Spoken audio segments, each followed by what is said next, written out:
রব্বুল আলামিন পবিত্র কালামুল্লাহ শরীফের মধ্যে বলেছেন, আলা ইন্না আউলিয়া আল্লাহি লা খাউফুন আলাইহিম ওয়া লা হুম ইয়াহজানুন। জোরে কন্না সুবহানাল্লাহ। আল্লাহ পাক রব্বুল আলামিন আল্লাহর ওলিদের ব্যাপারে কথা বলতে গিয়ে বলতেছেন, আলা অত্য সাবধান, ইন্না অত্য নিশ্চয়ই, আউলিয়া আল্লাহি, ওলি আল্লাহর বহু বচন হচ্ছে আউলিয়া। জোরে কন্না সুবহানাল্লাহ। লা খাউফুন আলাইহিম, ওলি আল্লাহদের দুনিয়াতে কোনো কি নাই, ভয় নাই। ওয়ালা হুম ইয়াহজানুন, আল্লাহর ওলিদের পরকালে কোনো চিন্তা নাই। জোরে কন্না আল্লাহু আকবার। তো সম্মানিত হাজিরিন, আজকে আমাদের সম্মানিত একজন মেহমান এসেছেন, যিনি হচ্ছেন শাহ মোহাম্মদ ময়নাল হাজারি সাহেব, বাংলাদেশ তরিকত ফেডারেশনের একজন আশেক রাসূল, একজন আশেক ওলি। উনি আমাদের মাঝে এসেছেন। জোরে কন্না আল্লাহু আকবার।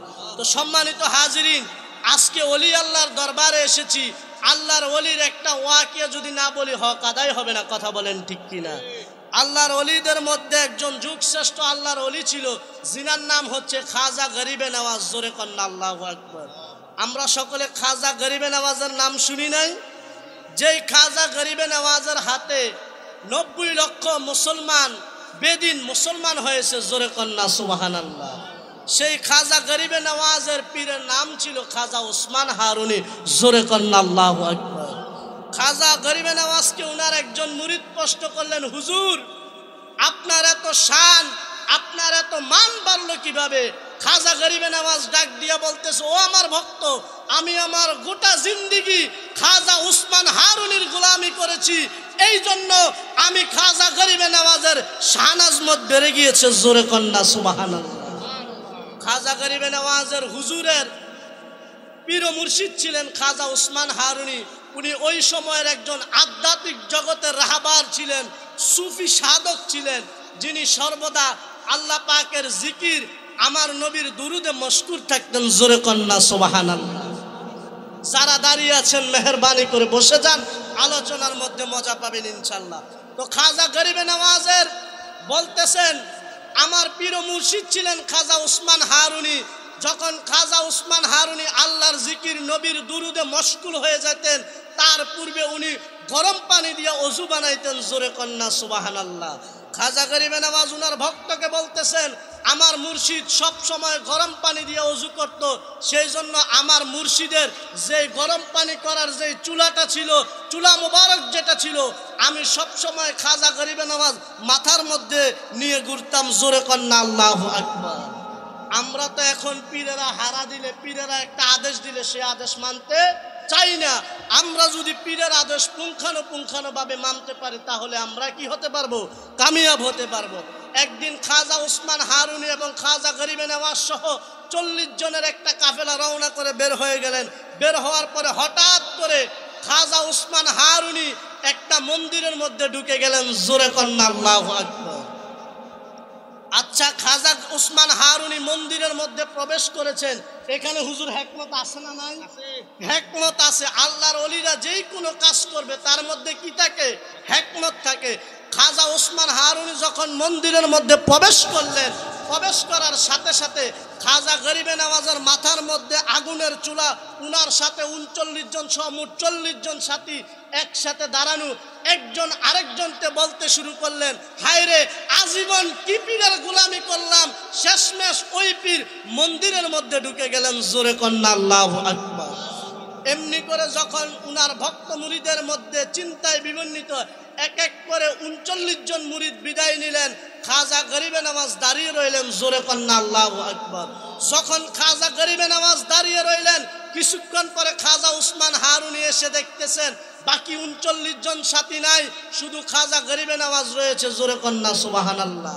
তখন খাজা গরিবে নওয়াজকে প্রশ্ন করলেন, ও গরিবে নওয়াজ, তোমার সাথে যে তোমার 39 জন ভাই ছিল তারা কোথায়?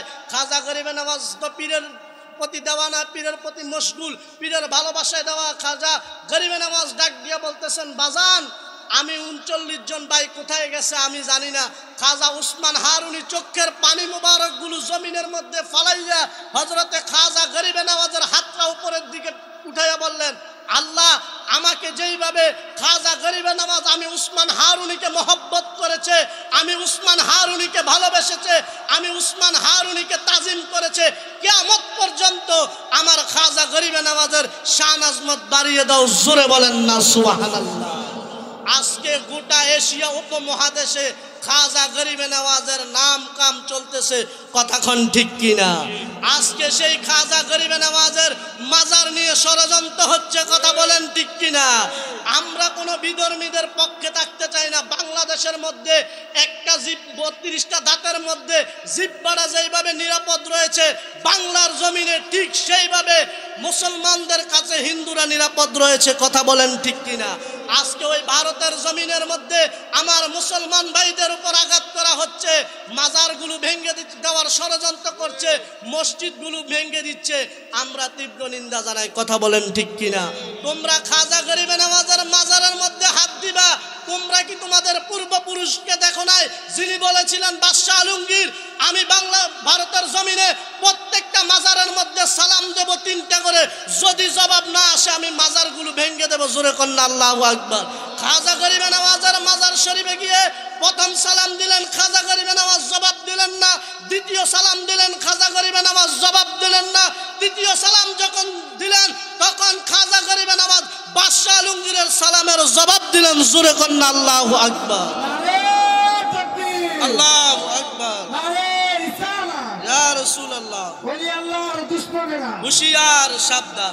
তো যেই কথাটি বলতে চেয়েছিলাম বাবা, বাদশাহ আলমগীর খাজা গরিবে নওয়াজকে ডাক দিয়ে কয়, হুজুর আমি আপনাকে 3টা সালাম দিলাম, প্রথম সালামের জবাব নেন নাই, দ্বিতীয় সালামের জবাব নেন নাই, তৃতীয় সালামের জবাব নিলেন কিনা? আমার খাজা গরিবে নওয়াজ ডাক দিয়া বলে, বাদশাহ আলমগীর যখন তুমি প্রথম সালাম দিয়েছো তখন আমি খানায় কাবার মধ্যে তাওয়াফ অবস্থায় ছিলাম। জোরে কন্যা আল্লাহু আকবার। আবার যখন বাদশাহ আলমগীর প্রশ্ন করলেন, হুজুর যখন দ্বিতীয় সালাম দিলাম জবাব দেন নাই কেন? তখন খাজা গরিবে নওয়াজ ডাক দিয়ে বলতেছে, যখন আপনি দ্বিতীয় সালাম দিয়েছেন তখন আমি মদিনাতুল মুনাব্বারায় আমার জিন্দা নবীকে সালাম দিচ্ছি। জোরে কন্যা আল্লাহু আকবার। যখন তৃতীয় সালাম দিলেন, আমি খাজা গরিবে নওয়াজ মাইনুদ্দিন চিশতি হাসানি ওয়াল হুসাইনি রাদিয়াল্লাহু তাআলা আনহু আজমিরের জমিনে এসে আপনি বাদশাহ আলমগীরের সালামের জবাব দিলাম। জোরে কন্যা আল্লাহু আকবার।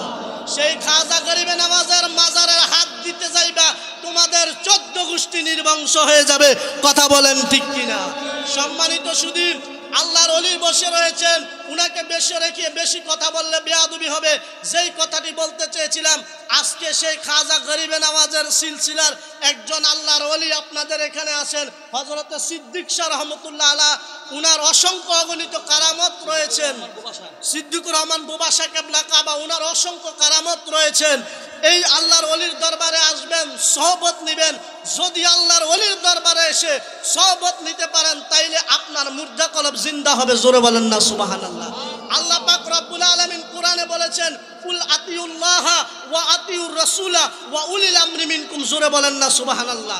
আল্লাহ বলতেছে, আমার অনুগত্য করার আগে আমার রাসূলের অনুগত্য করো, এবং আমার রাসূলের অনুগত্যের আগে আল্লাহর যেই সমস্ত উলিল আমরি মিনকুম, যাদের কাছে আল্লাহর রহমত রয়েছে, যাদের কাছে আল্লাহর ফয়েজ বরকত রয়েছে, এই সমস্ত আল্লাহর ওলির দরবারে যাও, তাইলে আমি আল্লাহকে পাবা, আমার রসুলকে পাবা। যখন আমি এবং আমার রসুল তোমার উপর সন্তুষ্ট হয়ে যাব, তোমার জন্য আমি আল্লাহর জান্নাত অবধারিত হয়ে যাবে। জোরে কন্যা আল্লাহু আকবার।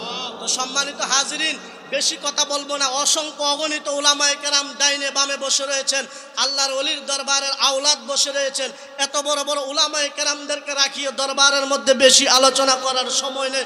শুধু এসেছি আজকে আপনাদের এখানে ব্যাটারিটা চার্জ করে দেওয়ার জন্য, যাতে করে সামনে উদূর ভবিষ্যতে যেই সমস্ত প্রোগ্রামগুলো আছে আল্লাহর ওলির সহবতে সুন্দরভাবে করতে পারি। এই জন্য তো আপনারা যারা আল্লাহর ওলির দরবারে এসেছেন, ইনশাল্লাহ আদব বজায় রেখে কাজ করবেন। কেননা আল্লাহর দলির দরবারে যদি আপনি আদব নিয়ে থাকতে পারবেন তাইলে ওলি হতে পারবেন, আর যদি বেয়াদবি করেন তাইলে ধ্বংস হয়ে যাবেন। কথা বলেন ঠিক কিনা?